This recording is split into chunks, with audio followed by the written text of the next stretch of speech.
Waverley's mayor has promised to rein in out-of-control Christmas Day crowd numbers on Bronte Beach after it was again looking left more like a tip. Up to 15,000 people, mainly backpackers, descended on the beach yesterday, leaving a sea of rubbish behind. Trashed, the only way to describe Bronte Beach this morning. But this is actually better than it was when crowds left, given crews worked from 7:30 last night until midnight. Endless, you couldn't count it. There's trash from the shoreline all the way up to the gully and it's out of control. Council workers, rangers and a host of volunteers were back again early this morning, picking up everything from cans and bottles to rotting food. The mess isn't that great, but it's really good to see loads of people out here and tidying up after themselves. Well, not themselves, but other people. It's a very sacred place to us, so we need to look after it.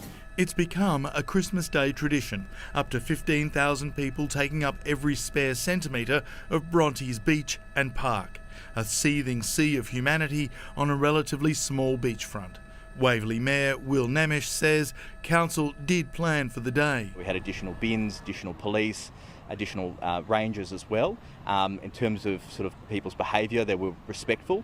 But he says it's time to look at other measures, such as reducing crowd numbers. The scale of the parties that have occurred for the last sort of 3 years have become too large, and too large actually for Waverley Council to manage. So I'll be speaking to the state government and looking at additional resourcing. But the government says this is Waverley's responsibility, given the money it makes from its beaches and from parking revenue. The other issue down here, alcohol. Even though it's a prohibited zone, rangers and security confiscated bottles and cans from people trying to get them down onto the beach. Others were reported to be hiding the alcohol in plastic cups. It's a particular concern for surf lifesavers, given almost 1 in every 5 drownings is due to alcohol or drugs. A lot of the times we'll try and intercept people before they enter the water, to try and stop them from putting themselves into danger. So, there's always that constant surveillance with the lifeguards and the lifesavers. By late morning, Bronte was again clean and calm, families taking over from where the backpackers left off.